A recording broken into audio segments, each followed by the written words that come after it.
गुरु रू प्यारी साध संगत जी, वाहिगुरु जी का खालसा, वाहिगुरु जी की फतेह। बसंत रुत ते तुरे होए गुरु जी किते डेरा पा के नहीं रहे सन। किते 2 किते 4 दिन ठहरदे सतनाम दा उपदेश देंदे अगे ही अगे जा रहे सन। ते हुण बरसात लग रही सी। 3-4 महीने कट के गर्मी दा सफर कीता। उपदेश दिते ते मोए जी वाले जी दान दे दे के हुण मरदाना चाहुंदा सी कि मेरे सोहणे मालक जी 4 दिन आराम करन। सतगुरु जी उसदे प्यार नूं सत्कार देण लई बोले, भला मरदानिया, जिथे हुण कोई नगरी आउंदी है चुमासे दे दिन अटक जावांगे। साईं दियां मिहरां नाल एक उचेरा थल, सुहावना टिकाणा, चंगा गिरांव आ गया, जिस तो बाहर वार 1 कोस दी विथ ते एक आसरा वेख के सतगुरां ने टिकाणा कर दिता। मरदाना खुश हो गया कि नित दे पैंडे मुके, चाहे चुमासे लिए सही मेरा मालक मेरा प्यारा 10 दिन वेले सिर सवेगा, वेले सिर अन्न पाएगा, सुखी होएगा। उस पिंड विच वसों चंगी सी, मानो छोटा जिहा कस्बा सी। एक चंगा सरदे पुजदे वाला खतरी रहिंदा सी, जो परमारथ दी लगन वाला सी। आए गए साधु संत दे दर्शन करदा, सरे तां पूजा सेवा भी करदा। ਉਹ ਸੁਣਿਆ ਜੋ ਬਾਹਰ ਕੁਟਿਆ ਵਿੱਚ ਕੋਈ ਆ ਉਤਰੇ ਹਨ, ਜੋ ਡਾਢੇ ਹੀ ਪਿਆਰੇ ਲੱਗਦੇ ਹਨ। ਕੀਰਤਨ ਹੁੰਦਾ ਹੈ ਕਿ ਚਲਦੇ ਦਰਿਆ ਅਟਕ ਜਾਂਦੇ ਹਨ। ਤਾਂ ਉਹ ਖੱਤਰੀ ਦਰਸ਼ਨ ਕਰਨ ਆਇਆ। ਕੀਰਤਨ ਹੋ ਰਿਹਾ ਸੀ। ਸਤਿਗੁਰੂ ਜੀ ਆਪਣੇ ਇਲਾਹੀ ਰੰਗਾਂ ਵਿੱਚ ਜੁੜੇ ਬੈਠੇ ਸਨ। ਮਿੱਠੀ ਮਿੱਠੀ ਹਵਾ ਵਗ ਰਹੀ ਸੀ। ਉਹ ਵੀ ਮੱਥਾ ਟੇਕ ਕੇ ਬਹਿ ਗਿਆ।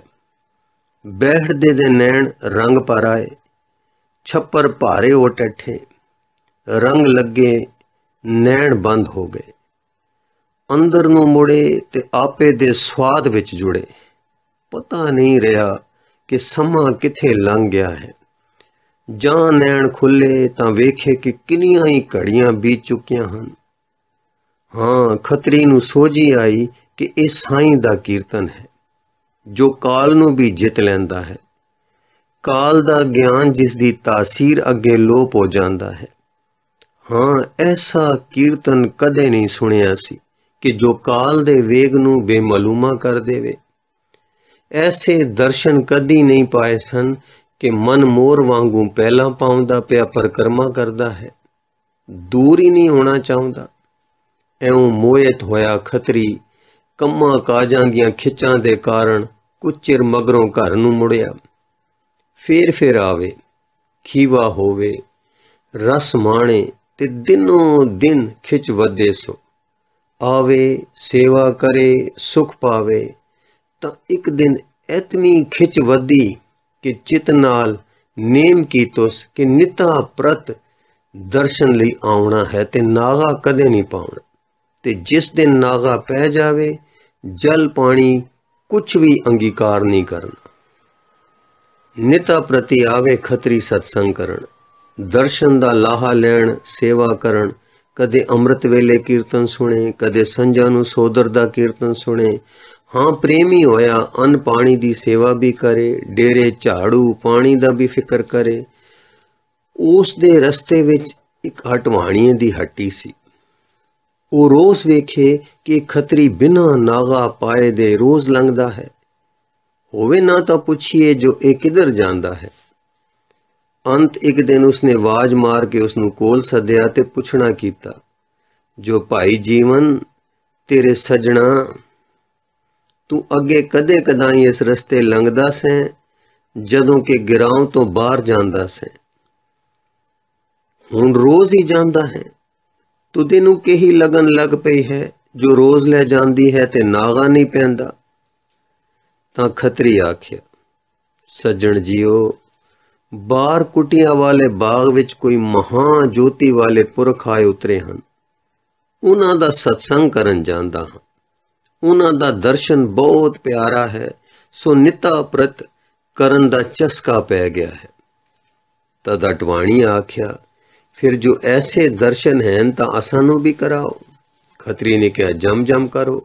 आओ मेरे नाल, मैं नाल लै चलदा हां। सो एक दिन ਉਹ ਅਟਵਾਣੀਆਂ भी नाल हो तुरिया।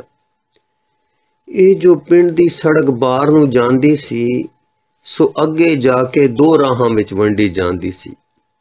एक ਤਾਂ ਸਿੱਧਾ ਕੁਟੀਆਂ ਨੂੰ ਜਾਂਦਾ ਸੀ ਤੇ ਦੂਸਰਾ ਇੱਕ ਹੋਰ ਪਿੰਡ ਨੂੰ ਜਾਂਦਾ ਸੀ। ਇਸ ਪਿੰਡ ਤੋਂ ਉਰੇ ਇੱਕ ਮਾੜਾ ਥਾਂ ਸੀ ਜਿੱਥੇ ਕੁਝ ਮੰਦੇ ਕਰਮਾਂ ਵਾਲੀਆਂ ਰਹਿੰਦੀਆਂ ਸਨ। ਜਾਂ ਇਹ ਦੋਵੇਂ ਜਣੇ ਉਸ ਟਿਕਾਣੇ ਕੋਲ ਅਪੜੇ ਕਿ ਜਿੱਥੇ ਸੜਕਾਂ ਪਾੜਦੀਆਂ ਸਨ, ਤਾਂ ਦੂਸਰੀ ਸੜਕ ਵੱਲੋਂ ਇੱਕ ਜ਼ਨਾਨੀ ਉਸ ਮੰਦੀ ਬਸਤੀ ਦੀ ਆ ਰਹੀ ਸੀ, ਜਿਸ ਦਾ ਰੰਗ ਰੂਪ ਹਟਵਾਣੀਏ ਦੇ ਮਨ ਨੂੰ ਮੋਹ ਗਿਆ। ਉਸ ਦਾ ਮਨ ਉਸ ਨੂੰ ਮਿਲਣ ਦੇ ਸੰਕਲਪ ਨਾਲ ਖਿੱਚ ਖਾ ਗਿਆ, ਪਰ ਲਾਜ ਦੇ ਕਾਰਨ ਉਹ ਖੱਤਰੀ ਦੇ ਨਾਲ ਹੀ ਟੁਰੀ ਗਿਆ। ਇਉਂ ਸਤਗੁਰ ਦੇ ਡੇਰੇ ਆ ਗਏ ਤੇ ਆ ਦਰਸ਼ਨ ਕੀਤੋ ਸੇ। ਦਰਸ਼ਨ ਕਰਕੇ ਠੰਡ ਤਾਂ ਪਈ, ਪਰ ਜੋ ਕੰਡਾ ਅੰਦਰ ਵਿਕਾਰ ਦਾ ਚੁਭ ਰਿਹਾ ਸੀ, ਉਸ ਦੇ ਮਨ ਨੂੰ ਟਿਕਣ ਨਾ ਦਿੱਤਾ। ਖੱਤਰੀ ਤਾਂ ਸੇਵਾ ਕਰਦਾ ਰਿਹਾ, ਪਰ ਉਹ ਹਟਵਾਣੀਆਂ ਮਨ ਵਿੱਚ ਪੁੜੇ ਕੰਡੇ ਦੇ ਕਾਰਨ ਕਦੇ ਦੁਖੀ, ਕਦੇ ਦਰਸ਼ਨ ਕਰਕੇ ਕੁਛ ਮੋੜਾ ਖਾਂਦਾ ਦੁਚਿਤਾਈ ਵਿੱਚ ਰਿਹਾ। ਕੁਛ ਸਮਾਂ ਗੁਰੂ ਜੀ ਪਾਸ ਬੈਠ ਕੇ ਦੋਵੇਂ ਮੁੜ ਆਏ। ਹੁਣ ਇਹ ਕਾਰ ਵੱਜੀ ਕਿ ਉਸ ਹਟਵਾਣੀਏ ਨੇ ਉਸ ਮੰਦੀ ਬਸਤੀ ਵਿੱਚ ਜਾਣ ਦੀ ਬਾਣ ਪਾ ਲਈ। ਸੋਦਰ ਦੇ ਸਮੇਂ ਦੋਵੇਂ ਗਿਰਾਉਂ ਤੋਂ ਇਕੱਠੇ ਆਵਣ, ਜਿੱਥੋਂ ਸੜਕਾਂ ਵੱਖ ਹੁੰਦੀਆਂ ਸਨ। ਉੱਥੋਂ ਖੱਤਰੀ ਤਾਂ ਸਤਸੰਗ ਦੇ ਦਰ ਵੱਲ ਟੁਰ ਪਵੇ ਤੇ ਹਟਵਾਣੀਆਂ ਕੁਸੰਗ ਦੇ ਵੱਲ ਟੁਰ ਪਵੇ। ਖੱਤਰੀ ਨੇ ਆਪਣੀ ਵੱਲੋਂ ਕਈ ਵੇਰ ਸਮਝਾਇਆ ਕਿ ਤੂੰ ਮੇਰੇ ਨਾਲ ਟੁਰਿਆ ਸੈਂ ਸਤਸੰਗ ਵਾਸਤੇ ਤੇ ਟੁਰ ਜਾਣਾ ਹੈ ਕੁਸੰਗ ਨੂੰ, ਇਹ ਭਲੀ ਬਾਣ ਨਹੀਂ ਹੈ। ਇਸ ਤੇ ਜਿੱਤ ਪਾਓ, ਤਕੜਾ ਹੋ, ਆਪੇ ਤੇ ਵਿਜੇਮਾਨ ਹੋ ਕੇ ਭਲੇ ਪਾਸੇ ਲੱਗ। ਪਰ ਉਸ ਦੇ ਵਿਚਲੇ ਹੋਏ ਮਨ ਉੱਤੇ ਕੋਈ ਗੱਲ ਪੋਹੀ ਨਾ। ਖੱਤਰੀ ਨੂੰ ਹੁਣ ਪ੍ਰੇਮ ਐਸਾ ਲੱਗਾ ਕਿ ਕਦੇ-ਕਦੇ ਰਾਤ ਸੋਦਰ ਦਾ ਕੀਰਤਨ ਸੁਣ ਕੇ ਵੀ ਉੱਥੇ ਹੀ ਰਹੇ। ਪ੍ਰਸ਼ਾਦ ਉਸ ਦੇ ਘਰੋਂ ਉੱਥੇ ਅਪੜ ਜਾਵੇ, ਸੋਹਲੇ ਦਾ ਪਾਠ ਸੁਣ ਕੇ ਥੋੜਾ ਆਰਾਮ ਕਰੇ, ਅੰਮ੍ਰਿਤ ਵੇਲੇ ਕੀਰਤਨ ਸੁਣ ਕੇ ਘਰ ਮੁੜੇ। ਰੰਗ ਲੱਗਦਾ ਗਿਆ ਤੇ ਨਾਮ ਦਾ ਰਸ ਅੰਦਰ ਵਸਦਾ ਗਿਆ। ਇੱਕ ਦਿਨ ਦੋਹਾਂ ਦੀ ਰਸਤੇ ਜਾਂਦਿਆਂ ਫਿਰ ਵਾਰਤਾ ਛਿੜ ਪਈ। ਖੱਤਰੀ ਉਸ ਨੂੰ ਸਤਸੰਗ ਦੇ ਭਲੇ ਮਾਰਗ ਦਾ ਉਪਦੇਸ਼ ਕਰੇ, ਪਰ ਉਹ ਹਟਵਾਣੀਆਂ ਕੁਸੰਗ ਦੇ ਛਿਨ ਭੰਗਰ ਰਸਾਂ ਦੀ ਪਾਣੀ ਉੱਤੇ ਪਤਾਸੇ ਜਿੰਨੇ ਚਿਰ ਵਿੱਚ ਨਾਸ਼ ਹੋ ਜਾਣ ਵਾਲੇ ਸਵਾਦਾਂ ਦੀ ਵਡਿਆਈ ਕਰੇ। ਛੇਕਰ ਹਟਵਾਣੀਏ ਨੇ ਹੱਸ ਕੇ ਆਖਿਆ, ਭਾਈ ਲੈ ਖਾਂ, ਅੱਜ ਪਰਤਾਵਾ ਕਰੀਏ। ਤੂੰ ਚੱਲਿਆ ਹੈ ਸਤਸੰਗ ਨੂੰ ਤੇ ਮੈਂ ਚੱਲਿਆ ਹਾਂ ਕੁਸੰਗ ਨੂੰ। ਆਹ ਥਾਂ ਹੈ ਜਿੱਥੇ ਸੜਕਾਂ ਨਿਖੜਦੀਆਂ ਹਨ। ਉਹ ਸਾਹਮਣੇ ਵੱਡਾ ਬਿਰਛ ਹੈ ਪਿੱਪਲ ਦਾ। ਅੱਜ ਸਾਡੇ ਵਿੱਚੋਂ ਜਿਹੜਾ ਪਹਿਲੇ ਆਵੇ ਇਸ ਬਿਰਛ ਹੇਠ ਦੂਸਰੇ ਦੀ ਉਡੀਕ ਕਰੇ, ਕਿਉਂ ਜੋ ਅਸੀਂ ਆਮਦੇ ਤਾਂ ਇਕੱਠੇ ਹਾਂ, ਪਰ ਪਰਤ ਦੇ ਅਗੜ ਪਿਛੜ ਹਾਂ। ਅੱਜ ਅਸੀਂ ਇੱਥੇ ਇਕੱਠੇ ਹੋ ਕੇ ਆਪੋ ਵਿੱਚ ਵਿਚਾਰ ਕਰਾਂਗੇ ਕਿ ਤੂੰ ਕੀ ਲਾਹਾ ਲੈ ਕੇ ਆਉਂਦਾ ਹੈ ਤੇ ਮੈਂ ਕੀ ਲਾਹਾ ਲੈ ਕੇ ਆਉਂਦਾ ਹਾਂ। ਫਿਰ ਅਸੀਂ ਨਿਰਣਾ ਕਰਾਂਗੇ ਕਿ ਕਿਹੜਾ ਕੰਮ ਚੰਗਾ ਕਰਦਾ ਹੈ, ਕਿਹੜਾ ਰਾਹ ਗੁਣ ਵਾਲਾ ਹੈ ਤੇ ਕਿਹੜਾ ਔਗਣ ਵਾਲਾ। ਖੱਤਰੀ ਨੇ ਹੈਰਾਨ ਹੋ ਕੇ ਆਖਿਆ, ਭਲਾ ਹੋਵੇ, ਇਵੇਂ ਸਹੀ, ਪਰ ਮੈਨੂੰ ਤਾਂ ਇਹ ਸੰਸਾ ਕਾਈ ਨਹੀਂ ਕਿ ਮੇਰੇ ਰਾਹ ਵਿੱਚ ਕੋਈ ਤੋਟਾ ਹੈ। ਮੇਰੇ ਰਾਹ ਵਿੱਚ ਤਾਂ ਲਾਹਾ ਹੀ ਲਾਹਾ ਹੈ। ਇਹ ਵੀ ਸਹਿਸਾ ਮੈਨੂੰ ਕੋਈ ਨਹੀਂ ਕਿ ਤੇਰਾ ਮਾਰਗ ਖੋਟਾ ਹੈ। ਉਸ ਰਾਹੇ ਜਦ ਕਦ ਹੈ ਤਾਂ ਤੋਟਾ ਹੈ, ਲਾਹਾ ਕਦੇ ਨਹੀਂ। ਤੋਟਾ ਹੈ ਸਰੀਰ ਦਾ, ਅਬਰੋ ਇੱਜ਼ਤ ਦਾ, ਤੋਟਾ ਧਨ ਦਾ, ਤੋਟਾ ਮਨ ਦਾ। ਹਟਵਾਣੀ ਆਖਿਆ, ਚਲੋ ਜਿਵੇਂ ਸਮਝੋ ਉਵੇਂ ਸਹੀ, ਪਰ ਅੱਜ ਪਰਤਾਵਾ ਕਰਨ ਵਿੱਚ ਤੇਰਾ ਕੀ ਵਿਚਲਦਾ ਹੈ? ਘੜੀ ਦੋ ਘੜੀ ਦੀ ਉਡੀਕ ਹੀ ਹੈ ਨਾ। ਇਉਂ ਮਤਾ ਪਕਾ ਕੇ ਦੋਵੇਂ ਵਿਛੜ ਗਏ। ਸਿੱਖ ਤਾਂ ਗੁਰੂ ਦੇ ਦਰਬਾਰ ਪਹੁੰਚਾ। ਅੱਗੇ ਕੀਰਤਨ ਹੋ ਰਿਹਾ ਸੀ। ਕੰਨੀ ਆਵਾਜ਼ ਪਈ ਸਾਈਂ ਜੀ ਦੀ ਸਿਫਤ ਸਲਾਹ ਦੀ। ਮਨ ਹਿਲਿਆ, ਉੱਚਾ ਹੋਇਆ, ਅੰਦਰਲੇ ਰਸ ਦਾ ਸਵਾਦ ਆਇਆ, ਟਿਕ ਕੇ ਬਹਿ ਗਿਆ। ਉਧਰ ਹਟਵਾਣੀਆਂ ਜਾਂ ਆਪਣੇ ਮਨ ਨੂੰ ਚੰਗੇ ਲੱਗਣ ਵਾਲੇ ਥਾਂ ਪਹੁੰਚਾ ਤਾਂ ਉਸਦੇ ਭਾਗਾਂ ਨੂੰ ਘਰ ਸੁੰਝਾ ਪਿਆ ਸੀ। ਜਿਸ ਨੂੰ ਉਹ ਮਿਲਣ ਗਿਆ ਸੀ ਸੋ ਮੰਦਾ ਸਰੀਰ ਕਿਸੇ ਹੋਰਸ ਗ੍ਰਾਮ ਨੂੰ ਵਾਂਡੇ ਟੁਰ ਚੁੱਕਾ ਸੀ। ਸੋ ਨਿਰਾਸ਼ ਹੋ ਕੇ ਇੱਧਰ ਉੱਧਰ ਫਿਰਿਆ, ਓੜਕ ਪਿੱਛੇ ਪਰਤ ਪਿਆ। ਜਿਸ ਟਿਕਾਣੇ ਉਸਨੇ ਆਪਣੇ ਸਾਥੀ ਨੂੰ ਮਿਲਣ ਦਾ ਨੇਮ ਬੱਧਾ ਸੀ ਉਸ ਟਿਕਾਣੇ ਆ ਪਹੁੰਚਾ, ਮਿੱਤਰ ਨੂੰ ਉਡੀਕਣ ਬਹਿ ਗਿਆ। ਉਡੀਕ ਲਮੇਰੀ ਹੋ ਗਈ, ਕਿਉਂ ਜੋ ਇਹ ਛੇਤੀ ਪਰਤ ਆਇਆ ਸੀ। ਸੋ ਬੈਠਾ ਸੋਚੀ ਪੈ ਗਿਆ। ਸੋਚਾਂ ਵਿੱਚ ਪਿਆ ਇਕੱਲਾ ਆਦਮੀ ਕਈ ਵੇਰ ਧਰਤੀ ਖੁੰਨਣ ਲੱਗ ਪੈਂਦਾ ਹੈ। ਸੋ ਇਹ ਵੀ ਵਹਿਣੀ ਡੁੱਬਾ ਲੱਗਾ ਧਰਤੀ ਖੋਤਰਨ। ਖੋਤਰਦਿਆਂ ਇਸ ਨੂੰ ਇੱਕ ਮੋਹਰ ਲੱਭੀ। ਮੋਹਰ ਤੱਕ ਕੇ ਬਨੀਆਂ ਬਿਰਤੀ ਵਾਲਾ ਮਨ ਬੜਾ ਖੁਸ਼ ਹੋਇਆ। ਤਦ ਲੱਕ ਨਾਲੋਂ ਛੁਰੀ ਖੋਲ ਹੋਰ ਧਰਤੀ ਖੁੰਨਣ ਲੱਗਾ, ਜੋ ਮਤਾਂ ਹੋਰ ਮੋਹਰਾਂ ਲੱਭਣ। ਇੰਨੇ ਨੂੰ ਇੱਕ ਮਿੱਟੀ ਦੇ ਦੱਬੇ ਹੋਏ ਭਾਂਡੇ ਦਾ ਮੂੰਹ ਛੁਰੀ ਨਾਲ ਠਹਿਕਿਆ। ਫਿਰ ਤਾਂ ਹੱਟੀ ਵਾਨ ਲੱਗਾ ਜ਼ੋਰ ਨਾਲ ਚੁਫੇਰਿਓਂ ਪੁੱਟਣ। ਪੁੱਟਦਾ ਗਿਆ, ਉਡੀਕ ਦਾ ਸਮਾਂ ਬੇਮਾਲੂਮ ਲੰਘਦਾ ਗਿਆ। ਇੱਕ ਮੋਹਰ ਦੇ ਲੱਭ ਪੈਣ ਅਤੇ ਭਾਂਡੇ ਦੇ ਦਿਸ ਪੈਣ ਨੇ ਉਸਨੂੰ ਕੰਮ ਵਿੱਚ ਲਾਈ ਰੱਖਿਆ। ਜਦ ਖੋਜ ਚੁੱਕਾ ਤਦ ਕੀ ਦੇਖੇ ਕਿ ਇੱਕ ਭਾਂਡਾ ਹੈ। ਜਾਂ ਮੂੰਹ ਤੋਂ ਢੱਕਣ ਉਖੇੜਿਆ ਤਾਂ ਕੀ ਦੇਖੇ ਜੋ ਵਿੱਚ ਕੋਲੇ ਹਨ। ਜਾਂ ਸਾਰਾ ਫੋਲਿਆ ਤਾਂ ਹੇਠਾਂ ਤੱਕ ਕੋਲੇ ਹੀ ਕੋਲੇ ਨਿਕਲੇ। ਹੁਣ ਉਹ ਗੁਰੂ ਦਾ ਸਿੱਖ ਵੀ ਆ ਨਿਕਲਿਆ, ਪਰ ਲੰਗੜਾਉਂਦਾ ਆਵੇ। ਇੱਕ ਜੁੱਤੀ ਤਾਂ ਪਈ ਹੋਈ ਤੇ ਦੂਸਰੀ ਦੀ ਅੱਡੀ ਭੰਨੀ ਹੋਈ। ਕਿਸਰ ਕੇ ਪੈਰਾਂ ਨਾਲ ਟੁਰੇ। ਇਹ ਆਉਂਦਾ ਤੱਕ ਕੇ ਅਟਵਾਣੀ ਨੇ ਆਖਿਆ, ਭਾਈ ਜੀਵਨੀ ਜੁੱਤੀ ਚਾੜ ਲੈ। ਠਿੱਬੀ ਕਰਕੇ ਟੁਰਦਿਆਂ ਖੇਚਲ ਆਉਂਦੀ ਹੋ। ਉਸ ਸਿੱਖ ਨੇ ਤਦ ਆਖਿਆ, ਸੱਜਣਾ ਅੱਜ ਜਾਂ ਮੈਂ ਗੁਰੂ ਦੇ ਘਰੋਂ ਬਾਹਰ ਆਇਆ ਤਾਂ ਦਰਵਾਜ਼ੇ ਤੋਂ ਨਿਕਲਦਿਆਂ ਸਾਰ ਜੁੱਤੀ ਤੱਕ ਕੱਪੜਨ ਤੋਂ ਪਹਿਲਾਂ ਕੰਡਾ ਚੁੱਭ ਗਿਆ। ਸੋ ਕੰਡਾ ਖਿੱਚ ਕੇ ਕੱਢਿਆ, ਪਰ ਕੁਝ ਵਿੱਚ ਰਹਿ ਗਿਆ ਹੈ ਤਾਂ ਕਾਰਨ ਮੈਂ ਪੈਰ ਨੂੰ ਲੀਰ ਬੱਧੀ ਹੈ ਤੇ ਜੁੱਤੀ ਠਿੱਬੀ ਕਰਕੇ ਟੁਰਿਆ ਆਉਂਦਾ ਹਾਂ। ਹਟਵਾਣੀਆਂ, ਅੱਛਾ ਭਾਈ ਤਾਂ ਫਿਰ ਆ ਰਤਾ ਬਹਿ ਜਾ, ਸਾਹ ਕੱਢ ਲੈ, ਕੁਝ ਗੱਲਬਾਤ ਵੀ ਕਰੀਏ ਫਿਰ ਟੁਰਾਂਗੇ। ਜਾਂ ਬਹਿ ਗਏ ਤਾਂ ਗੱਲਬਾਤ ਛਿੜੀ। ਹਟਵਾਣੀ ਨੇ ਆਖਿਆ, ਵੇਖ ਭਾਈ ਜੀ, ਅੱਜ ਮੈਂ ਪਾਈ ਮੋਹਰ ਤੇ ਤੈਨੂੰ ਚੁੱਭਿਆ ਕੰਡਾ। ਇਹ ਬਾਤ ਪੁੱਛੀ ਚਾਹੀਏ ਜੋ ਤੂੰ ਜਾਵੇਂ ਸੇਵਾ ਕਰਨ ਤੇ ਮੈਂ ਜਾਵਾਂ ਪਾਪ ਕਮਾਵਣ। ਸਿੱਖ, ਭਾਈ ਜਿਵੇਂ ਹੋਇਆ ਸੋ ਹੋਇਆ। ਸਤਸੰਗ ਚੰਗਾ ਹੈ, ਸੇਵਾ ਕਰਨੀ ਸੋਹਣੀ ਗੱਲ ਹੈ ਤੇ ਪਾਪਾਂ ਦਾ ਮਾਰਗ ਸਦਾ ਖੋਟਾ ਹੈ।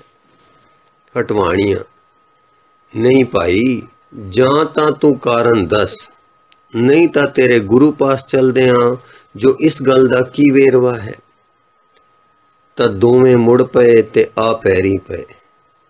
ਸਤਿਗੁਰੂ ਜੀ ਦੇਖ ਕੇ ਮੁਸਕਰਾਏ ਤੇ ਮਰਦਾਨਾ ਵੀ ਇਸ ਮੁਸਕਰਾਹਟ ਨੂੰ ਵੇਖ ਕੇ ਹੁਸ਼ਿਆਰ ਹੋ ਬੈਠਾ ਕਿ ਇਤਨੇ ਨੂੰ ਹਟਵਾਣੀਏ ਨੇ ਨੈਣ ਨੀਵੇਂ ਕਰਕੇ ਹੱਥ ਜੋੜੇ, ਸੱਚੋ ਸੱਚੀ ਆਪਣੀ ਪਾਪ ਦੀ ਵਿਥਿਆ ਕਹਿ ਸੁਣਾਈ ਤੇ ਜੋ ਦੋਹਾਂ ਨੇ ਨੇਮ ਕੀਤਾ ਸੀ ਸੋ ਵੀ ਆਖ ਸੁਣਾਇਆ ਤੇ ਪੁੱਛਣਾ ਕੀਤੀ ਕਿ ਹੇ ਪਾਤਸ਼ਾਹ, ਇਸ ਦਾ ਕਾਰਨ ਅਸਾਂ ਨੂੰ ਦੱਸੋ ਜੋ ਪਾਪ ਨੂੰ ਫਲ ਮੋਹਰ ਲੱਗਾ ਹੈ ਤੇ ਸੇਵਾ ਨੂੰ ਫਲ ਕੰਡਾ ਚੁਭਿਆ ਹੈ।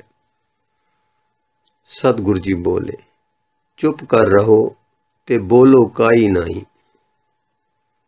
ਹਟਵਾਣੀਆਂ, ਜਿਵੇਂ ਪਾਤਸ਼ਾਹ ਆਪ ਨੂੰ ਪਾਵੇ, ਪਰ ਅਸੀਂ ਮੂਰਖ ਹਾਂ, ਸਾਡੀ ਸਮਝ ਨਹੀਂ ਪਾਉਂਦੀ। ਕਿਰਪਾ ਕਰਕੇ ਭੇਦ ਖੋਲ ਦਿਓ ਜੋ ਪਾਪ ਨੂੰ ਫਲ ਕਿਉਂ ਚੰਗਾ ਲੱਗਾ ਹੈ। ਤਾਂ ਦਿਆਲ ਸਤਿਗੁਰ ਨੇ ਆਪਣਾ ਪਵਿੱਤਰ ਹੱਥ ਉਸ ਮਾੜੇ ਕਰਮਾਂ ਵਾਲੇ ਦੇ ਸਿਰ ਨੂੰ ਛੁਆਇਆ। ਹਾਂ, ਸੋਹਣਾ ਸੁੱਚਾ ਹੱਥ ਮੈਲ ਭਰੇ ਸਿਰ ਨੂੰ ਲਾਇਆ। ਹੱਥ ਧਰਦੇ ਮਿਹਰ ਦੇ ਘਰ ਵਿੱਚ ਆ ਗਏ ਤੇ ਬੋਲੇ, ਭੋਲਿਆ, ਤੇਰੇ ਪਾਪ ਨੂੰ ਇੱਕ ਮੋਹਰ ਦਾ ਫਲ ਨਹੀਂ ਲੱਗਾ। ਤੇਰੇ ਪਾਪਾਂ ਦੀ ਹਨੇਰੀ ਨੇ ਤੇਰੀਆਂ ਮੋਹਰਾਂ ਦਾ ਬ੍ਰਿਛ ਹਲੂਣ ਕੱਤਿਆ। ਸਭ ਝੜ ਪਈਆਂ, ਤੇਰੇ ਜੋਗੀ ਇੱਕੋ ਰਹਿ ਗਈ। ਕੋਲਿਆਂ ਦਾ ਮਟਕਾ ਮੋਹਰਾਂ ਦਾ ਮਟਕਾ ਹੈ ਸੀ। ਕਿਸੇ ਰੱਬ ਜੀ ਦੇ ਪਿਆਰੇ ਨੂੰ ਤੂੰ ਇੱਕ ਮੋਹਰ ਦਿੱਤੀ ਹੈ ਸੀ, ਉਹ ਪਰਮ ਪਦ ਦੇ ਭੀਖਕ ਨੂੰ ਦਿੱਤੀ ਇੱਕ ਮੋਹਰ ਸਹਸਰ ਗੁਣਾ ਹੋ ਫਲੀ ਸੀ। ਪਰ ਜਿਉਂ-ਜਿਉਂ ਤੂੰ ਪਾਪ ਕਮਾਏ ਉਹ ਪੁੰਨਾਂ ਦੀਆਂ ਫਲੀਆਂ ਮੋਹਰਾਂ ਸੜਦੀਆਂ ਗਈਆਂ।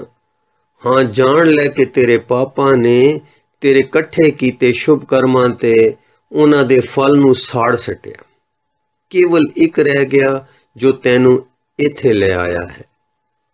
ਸੋ ਤੂੰ ਸਮਝ ਲੈ ਕਿ ਇੱਕ ਮੋਹਰ ਤੈਨੂੰ ਇਹ ਮੱਤ ਦਿੰਦੀ ਹੈ ਕਿ ਤੇਰੇ ਪਾਪਾਂ ਨੇ ਮੈਂ ਵਰਗੀਆਂ ਤੇਰੇ ਭਾਗਾਂ ਵਿੱਚੋਂ ਅਨੇਕਾਂ ਦੂਰ ਕੀਤੀਆਂ ਹਨ। ਬੀਜਿਆ ਹਰਿਆ ਹੋਣ ਦੀ ਥਾਂ ਕੁਸੰਗ ਨੇ ਸਾੜ ਕੱਤਿਆ, ਕੋਲੇ ਕਰ ਦਿੱਤੇ। ਇਸ ਕਾਲੀ ਪੁਰਖ ਦੀ ਸੇਵਾ ਤੇ ਸਤਸੰਗ ਨੇ ਹਰੀ ਕੀਰਤਨ ਸੁਣਨ ਤੇ ਕਰਨ ਨੇ ਇਸ ਦੇ ਪਾਪ ਨਾਸ਼ ਕੀਤੇ ਹਨ। ਇਸ ਦੇ ਪਿਛਲੇ ਕਰਮ ਹੈ ਸਨ ਐਸੇ ਕਿ ਉਹਨਾਂ ਦਾ ਫਲ ਸੂਲੀ ਹੈ ਸੀ। ਜਿਉਂ-ਜਿਉਂ ਇਹ ਸੇਵਾ ਨੂੰ ਆਇਆ, ਜਿਉਂ-ਜਿਉਂ ਇਸ ਦੇ ਅੰਦਰ ਰੱਬ ਜੀ ਦੇ ਜਸ ਨਾਲ ਵੈਰਾਗ ਤੇ ਉਮਾ ਆਇਆ, ਜਿਉਂ-ਜਿਉਂ ਇਸ ਨੇ ਉਸ ਦਾ ਨਾਮ ਲੈ ਕੇ ਉਸ ਨੂੰ ਯਾਦ ਕੀਤਾ, ਉਹ ਖੋਟੇ ਕਰਮ ਨਾਸ਼ ਹੋਣ ਲੱਗੇ। ਘਟਦੇ ਸੂਲੀ ਦੀ ਸੂਲ ਰਹਿ ਗਈ, ਜੋ ਸੂਈ ਵਾਂਗੂ ਚੁੱਪ ਕੇ ਮਹਾਂ ਦੁੱਖ ਤੋਂ ਛੁਡਾ ਗਈ। ਦੂਜੀ ਵਿਚਾਰ ਦੀ ਗੱਲ ਇਹ ਹੈ ਕਿ ਭਾਈ, ਜਿਉਂ-ਜਿਉਂ ਤੂੰ ਵਿਸ਼ਿਆਂ ਵਿੱਚ ਵਰਤਿਆ ਹੈ, ਤੇਰੀਆਂ ਵਾਸ਼ਨਾ ਹੋਰ ਖੋਟੀਆਂ ਹੁੰਦੀਆਂ ਗਈਆਂ ਹਨ, ਤੇਰੀ ਰੁਚੀ ਮਾੜੇ ਪਾਸੇ ਵੱਲ ਹੋਰ ਵੱਧ। ਜਿਉਂ-ਜਿਉਂ ਇਸ ਕਾਲੀ ਨੇ ਸਤਸੰਗ ਕੀਤਾ ਹੈ, ਇਸ ਦੀਆਂ ਵਾਸ਼ਨਾ ਸ਼ੁਭ ਤੇ ਪਵਿੱਤਰ ਹੁੰਦੀਆਂ ਗਈਆਂ ਹਨ। ਇਸ ਦੀ ਰੁਚੀ ਭਲੇ ਵੱਲ, ਸੇਵਾ ਵੱਲ, ਸਤਸੰਗ ਵੱਲ ਵੱਧ ਗਈ ਹੈ। ਇਸ ਤਰ੍ਹਾਂ ਅੱਗੋਂ ਲਈ ਇਸ ਦੇ ਅੰਦਰ ਹੋਣ ਵਾਲੇ ਕਰਮਾਂ ਦੀ ਸੇਧ ਸ਼ੁੱਧ ਬਚ ਗਈ ਹੈ। ਇਹ ਸੁਣ ਕੇ ਹਟਵਾਣੀਏ ਦੇ ਦਿਲ ਗਲ ਪੁੜ ਗਈ, ਕੰਬਿਆ। ਉਹ ਜੋ ਦਾਤੇ ਦਾ ਹੱਥ ਛੋਇਆ ਸੀ, ਉਹ ਅੱਗ ਦੀ ਚਿੰਗਾਰੀ ਸੀ, ਪਾਪਾਂ ਦੇ ਮੜਿਆਂ ਦੇ ਖੜੇ ਢੇਰ ਨੂੰ ਅੱਗ ਲਾਉਣ ਲਈ। ਜਾਂ ਪਾਪ ਸੜੇ ਤਾਂ ਮੱਤ ਤੋਂ ਮੈਲ ਦਾ ਬੋਝ ਉਤਰਿਆ। ਉਹ ਜੋ ਦਾਤੇ ਦਾ ਹੱਥ ਛੋਇਆ ਸੀ, ਉਹ ਅੱਗ ਦੀ ਚਿੰਗਾਰੀ ਸੀ, ਪਾਪਾਂ ਦੇ ਮੜਿਆਂ ਦੇ ਖੜੇ ਢੇਰ ਨੂੰ ਅੱਗ ਲਾਉਣ ਲਈ। ਜਾਂ ਪਾਪ ਸੜੇ ਤਾਂ ਮੱਤ ਤੋਂ ਮੈਲ ਤੇ ਬੋਝਾ ਉਤਰਿਆ। ਚਰਨੀ ਢੱਠਾ ਆਖਣ ਲੱਗਾ, ਮਿਹਰ ਕਰੋ ਤੇ ਹੁਣ ਸ਼ੁੱਧ ਮਾਰਗ ਪਾਓ। ਭਲੇ ਕਰਮ ਸਿਖਾਓ ਤੇ ਮਾੜਿਆਂ ਦੇ ਰਾਹੋਂ ਵਰਜ ਲਓ। ਆਪਣੇ ਤਾਣ ਨਾਲ ਰਹਾ ਲਓ, ਅਸਾਂ ਵਿੱਚ ਜ਼ੋਰ ਆਸੰਗ ਕਾਈ ਨਹੀਂ ਹੈ।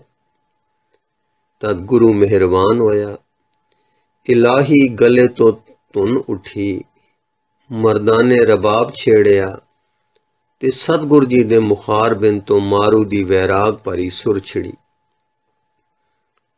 ਕਰਣੀ ਕਾਗਦ ਮਨ ਮਸਵਾਣੀ, ਬੁਰਾ ਭਲਾ ਦੋਏ ਲੇਖ ਪਏ। ਜਿਉਂ-ਜਿਉਂ ਕਿਰਤ ਚਲਾਏ ਤਿਉਂ ਚਲੀਏ, ਤਉ ਗੁਣ ਨਾਹੀ ਅੰਤ ਹਰੇ। ਚਿਤ ਚੇਤਸ ਕੀ ਨਹੀਂ ਬਾਵਰਿਆ, ਹਰ ਬਿਸਰਤ ਤੇਰੇ ਗੁਣ ਗਲਿਆ ਰਹਾਓ। ਜਾਲੀ ਰਹਿਣ ਜਾਲ ਦਿਨ ਹੁਆ, ਜੇਤੀ ਘੜੀ ਫਾਈ ਤੇਤੀ। ਰਸ ਰਸ ਚੋਕ ਚੁਗੈ ਨਿਤ ਫਾਸੈ, ਛੂਟਸ ਮੂੜੈ ਕਵਨ ਗੁਣੀ। ਕਾਇਆ ਆਰਣ ਮਨ ਵਿੱਚ ਲੋਹਾ, ਪੰਚ ਅਗਨ ਤਿਤ ਲਾਗ ਰਹੀ। ਕੋਇਲੇ ਪਾਪ ਪੜੇ ਤਿਸ ਉਪਰ, ਮਨ ਜਲਿਆ ਸੰਨੀ ਚਿੰਤ ਪਈ। ਭਇਆ ਮਨੂਰ ਕੰਚਨ ਫਿਰ ਹੋਵੇ, ਜੇ ਗੁਰ ਮਿਲੇ ਤਿਨੇਹਾ। ਏਕ ਨਾਮ ਅੰਮ੍ਰਿਤੋ ਦੇਵੈ, ਤਉ ਨਾਨਕ ਤ੍ਰਿਸ਼ਟਸ ਦਿਆ। ਦੈਵੀ ਆਵਾਜ਼ ਮਨ ਵਿੱਚ ਪੁੜ ਜਾਣ ਵਾਲੇ ਸ਼ਬਦ ਦੇ ਅਰਥ ਦੋਹਾਂ ਤੇ ਕਹਿਰ ਦਾ ਅਸਰ ਕਰ ਗਏ। ਹਟਵਾਣੀਏ ਦੇ ਮਨ ਦਾ ਥਰ ਟੁੱਟ ਗਿਆ, ਮਨ ਦਰਵ ਗਿਆ। ਸੋਝੀ ਆ ਗਈ ਕਿ ਅਸੀਂ ਕਰਮ ਕਰਨ ਵਾਲੇ ਜੀਵ ਹਾਂ। ਮਨ ਤੇ ਬੁੱਧੀ ਹੋਣ ਕਰਕੇ ਅਸੀਂ ਸਮਝਦੇ ਹਾਂ ਕਿ ਅਸੀਂ ਜੋ ਕੁਝ ਕਰਦੇ ਹਾਂ ਉਹ ਦੋ ਪ੍ਰਕਾਰ ਦਾ ਹੈ, ਭਲਾ ਤੇ ਬੁਰਾ। ਇਹ ਜੋ ਕੁਝ ਕਰਦੇ ਹਾਂ ਇਸ ਨਾਲ ਰੁਚੀ ਬਣਦੀ ਹੈ, ਰੁਚ ਪੱਕ ਕੇ ਸੁਭਾਅ ਬਣਦਾ ਹੈ। ਇਸ ਸਾਡੀ ਕਿਰਤ ਕਰਨੀ ਦਾ ਫਲ ਸਾਨੂੰ ਫੇਰ ਅੰਦਰੋਂ ਭਲੇ ਬੁਰੇ ਵੱਲ ਟੋਰਦਾ ਹੈ। ਮਾੜੇ ਕਰਮਾਂ ਵਿੱਚ ਜੋ ਸਵਾਦ ਹੈ ਉਹ ਮਾਨੋ ਚੋਗ ਹੈ ਜੋ ਸਾਨੂੰ ਫਸਾਉਂਦੀ ਹੈ ਪੰਛੀ ਵਾਂਗੂ।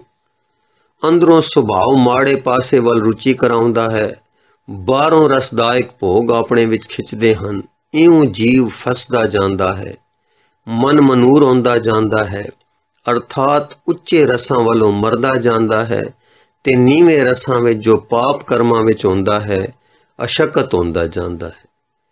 ਇਸ ਦੇ ਮੁੜ ਜੀਵਨ ਦੀ ਆਸ ਨਹੀਂ ਰਹਿੰਦੀ, क्योंकि नीवें रसां विच मन खचत हो जावे तां साईं याद नहीं आ सकदा ते विसारे विच जो कोई शुभ गुण पले हुंदे हन ਉਹ सहायता नहीं कर सकते। ਉਹ ਪਾਪਾਂ ਰੂਪੀ ਕੋਲਿਆਂ ਦੇ ਸੇਕ ਨਾਲ ਗਲਣ ਲੱਗ ਜਾਂਦੇ ਹਨ। ਸੋ ਫਾਥੇ ਪੰਛੀ ਦੇ ਛੁੱਟਣ ਜਾਂ ਮਨੂਰ ਹੋਏ ਮਨ ਰੂਪੀ ਲੋਹੇ ਦੇ ਫਿਰ ਜਿਉ ਪੈਣ ਦਾ ਦਾਰੂ ਨਿਰੇ ਸ਼ੁਭ ਕਰਮ ਨਹੀਂ ਹਨ। ਉਹ ਤਾਂ ਗਲਦੇ ਜਾਣਗੇ ਪਾਪਾਂ ਦੇ ਮਗਰੇ ਕੋਲਿਆਂ ਦੇ ਸੇਕ ਨਾਲ। ਹਾਂ, ਮਨੂਰ ਦੇ ਜੀ ਉੱਠਣ ਦਾ, ਜਿਉ ਕੇ ਲੋਹੇ ਤੋਂ ਸੋਨਾ ਹੋ ਜਾਣ ਦਾ ਇੱਕੋ ਤਰੀਕਾ ਹੈ कि सच्चा सतगुरु नाम रूपी अमृत दा छट्टा मारे। नाम दे तरोके नाल मन साईं दी याद विच आउंदा है। साईं दी याद साईं नाल मेल है। पापां ते नीवें रसां ने साडे ते उस दे विच भुल दा परदा ताण दिता सी।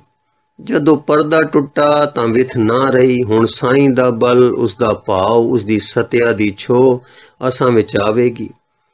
ਉਹ ਸਾਰੀ ਮੁਰਦਿਆਣ ਨੂੰ ਮਾਰ ਕੱਢੇਗੀ। ਮੋਇਆ ਮਨ ਜਿਉ ਪਏਗਾ, ਜਿਉ ਕੇ ਉੱਚੇ ਰਸਾਂ ਦੇ ਅਨੁਭਵ ਵਿੱਚ ਆ ਕੇ ਆਤਮ ਰੂਪ ਹੋ ਜਾਵੇਗਾ। ਸ਼ਬਦ ਦਾ ਭਾਵ ਕੀਰਤਨ ਦੇ ਦਰਵਾ ਦੇਣ ਵਾਲੇ, ਪੰਗਾਰ ਦੇਣ ਵਾਲੇ ਅਸਰ ਨਾਲ ਅੰਦਰ ਗਠ ਗਿਆ, ਜਿਸ ਨਾਲ ਰੁਚੀ ਦਾ ਰੌਂ ਬਦਲ ਗਿਆ,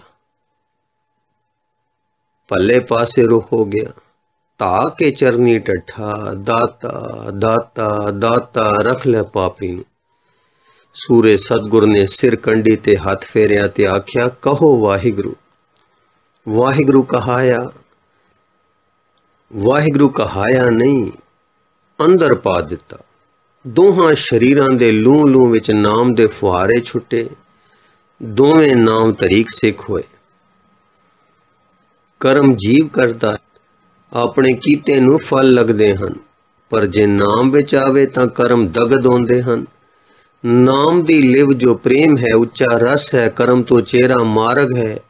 ਨਾਮ ਪਹਿਲਾ ਮਨ ਦੀ ਮੈਲ ਤੇ ਸੁਭਾਅ ਦੇ ਗੰਧ ਨੂੰ ਧੋਂਦਾ ਹੈ, ਮਤ ਵਿੱਚੋਂ ਪਾਪਾਂ ਨੂੰ ਧੋ ਕੱਢਦਾ ਹੈ, ਆਤਮਾ ਸਵੱਛ ਹੋ ਜਾਂਦੀ ਹੈ। ਉਹ ਨਾਮ ਫਿਰ ਅੰਮ੍ਰਿਤ ਹੋ ਕੇ ਰਸ ਦਿੰਦਾ ਹੈ। ਪ੍ਰਭ ਕੈ ਸਿਮਰਨ ਮਨ ਕੀ ਮਲ ਜਾਏ, ਅੰਮ੍ਰਿਤ ਨਾਮ ਰਿਦਮਾਏ ਸਮਾਏ। ਵਾਹਿਗੁਰੂ ਜੀ ਕਾ ਖਾਲਸਾ, ਵਾਹਿਗੁਰੂ ਜੀ ਕੀ ਫਤਿਹ।